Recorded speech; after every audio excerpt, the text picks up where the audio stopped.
नागलोक का रहस्यमयी खजाना। बहुत समय पहले की बात है। भारत के एक छोटे से गांव में एक लड़का रहता था जिसका नाम आदित्य था। वह बहुत साहसी और जिज्ञासु था। उसे रहस्यमयी कहानियों में बहुत दिलचस्पी थी। गांव के बुजुर्ग उसे अक्सर नागलोक और वहां के खजाने के बारे में बताते थे। कहा जाता था कि नागलोक में एक बहुत बड़ा खजाना छिपा हुआ है, लेकिन उस खजाने तक पहुंचना आसान नहीं था। वहां नागराज वासुकी का पहरा था और बहुत सारी कठिनाइयां थी। आदित्य को बचपन से इस खजाने के बारे में सुनते सुनते इसे पाने की इच्छा हो गई थी। गांव के लोग उसे हमेशा समझाते कि यह खजाना पाने की कोशिश करना बेकार है, क्योंकि जो भी इसे खोजने गया वह कभी लौटकर नहीं आया। लेकिन आदित्य ने ठान लिया था कि वह इस खजाने का रहस्य जानकर रहेगा। यात्रा की शुरुआत एक दिन आदित्य ने अपनी यात्रा की शुरुआत की। उसके पास एक पुराना नक्शा था जो उसके परदादा ने उसे दिया था। इस नक्शे में नागलोक का रास्ता दिखाया गया था। आदित्य ने अपने साथ कुछ खाने पीने का सामान और एक तलवार लेकर निकल पड़ा। सबसे पहले उसे एक घने जंगल से गुजरना पड़ा। यह जंगल बहुत डरावना था और वहां की हवा में एक अजीब सा सन्नाटा था। आदित्य ने सुना था कि यह जंगल नागराज वासुकी ने बनाया है ताकि कोई भी उनके खजाने तक न पहुंच सके। 3 दिन तक आदित्य जंगल में भटकता रहा। एक रात जब वह थक कर सोने वाला था, तब एक बूढ़ा साधु उसके सामने आ खड़ा हुआ। साधु ने पूछा, तुम इस जंगल में क्यों भटक रहे हो बेटे? आदित्य ने उसे अपनी खजाने की खोज के बारे में बताया। साधु ने गंभीरता से उसकी बातें सुनी और कहा, यह खजाना पाने के लिए सिर्फ साहस ही नहीं, बल्कि सच्चाई, धैर्य और आत्मविश्वास की भी जरूरत है। अगर तुम सच में इसे पाना चाहते हो तो मैं तुम्हें एक तावीज दूंगा जो तुम्हें नागलोक के द्वार तक ले जाएगा। लेकिन याद रखना, वहां पहुंचने के बाद तुम्हें अपनी सच्चाई का सामना करना पड़ेगा। आदित्य ने साधु का धन्यवाद किया और तावीज लेकर अपनी यात्रा जारी रखी। नागलोक का प्रवेश। तावीज की मदद से आदित्य आखिरकार नागलोक के द्वार पर पहुंच गया।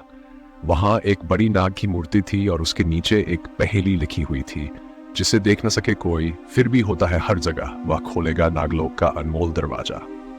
आदित्य ने कुछ देर सोचा और समझा कि इसका जवाब परछाई है। जैसे ही उसने उत्तर दिया, द्वार खुल गया और उसके सामने नागलोक का अद्भुत दृश्य था। नागलोक बेहद सुंदर था, लेकिन साथ ही वहां का माहौल थोड़ा डरावना भी था। चारों ओर विशाल नाग घूम रहे थे जो खजाने की रक्षा कर रहे थे। खजाना एक बड़े मंदिर के अंदर था, लेकिन वहां तक पहुंचने के लिए कई चुनौतियां थीं। नागराज वासुकी की चुनौती। जैसे ही आदित्य मंदिर के पास पहुंचा, नागराज वासुकी प्रकट हुए। उनका विशाल रूप देखकर आदित्य थोड़ा घबरा गया, लेकिन उसने हिम्मत नहीं हारी। वासुकी ने गरजते हुए पूछा, तुम कौन हो और मेरे खजाने तक आने की हिम्मत कैसे की? आदित्य ने सिर झुकाकर कहा, महाराज, मैं आपके खजाने को चुराने नहीं, बल्कि इसके रहस्य को जानने आया हूं। वासुकी ने कहा, यह खजाना केवल धन नहीं, यह संसार का सबसे बड़ा ज्ञान और शक्ति का स्रोत है। इसे पाने के लिए लोभ नहीं, सच्चे दिल की जरूरत है। क्या तुम इसके योग्य हो? आदित्य ने ईमानदारी से कहा, मैं यहाँ अपनी सच्चाई जानने और समझने आया हूँ। अगर आप मुझे योग्य समझे तो मैं आपकी परीक्षा देने को तैयार हूँ। आत्मबल की परीक्षा।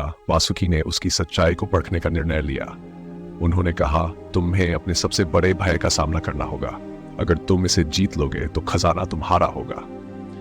फिर वासुकी ने आदित्य को एक अंधेरी गुफा की ओर इशारा किया। आदित्य बिना सोचे समझे गुफा में घुस गया।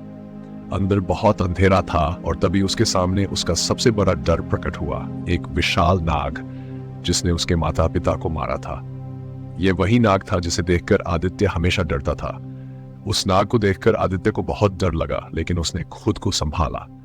वह समझ गया कि यह केवल उसका डर है और अगर वह इससे भागेगा तो कभी सफल नहीं होगा। उसने अपनी आंखें बंद की, गहरी सांस ली और मन में कहा कि उसे इस डर से डरने की जरूरत नहीं है।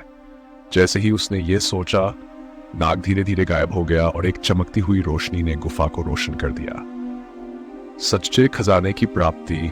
गुफा से बाहर निकलते ही वासुकी ने मुस्कुराते हुए कहा, तुमने अपने डर को हरा दिया है, अब तुम इस खजाने के योग्य हो।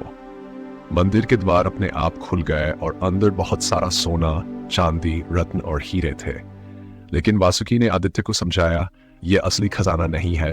असली खजाना तुम्हारे भीतर का आत्मज्ञान और सच्चाई है। जो व्यक्ति खुद को समझता है वही सबसे बड़ा खजाना पा सकता है। आदित्य ने मंदिर के खजाने को छुआ तक नहीं। उसे समझ में आ गया कि असली खजाना बाहरी चीजों में नहीं बल्कि उसकी आत्मा के भीतर है। उसने वासुकी को प्रणाम किया और गांव लौटने का फैसला किया। गांव पहुंचकर उसने सभी को नागलोक के खजाने के बारे में बताया, लेकिन उसने कभी धन या रत्नों का जिक्र नहीं किया।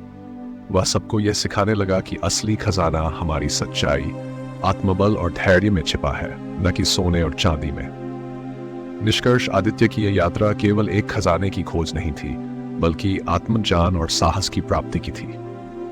उसने ये समझ लिया था कि असली खजाना वही होता है जो हमारे मन और आत्मा में छिपा होता है।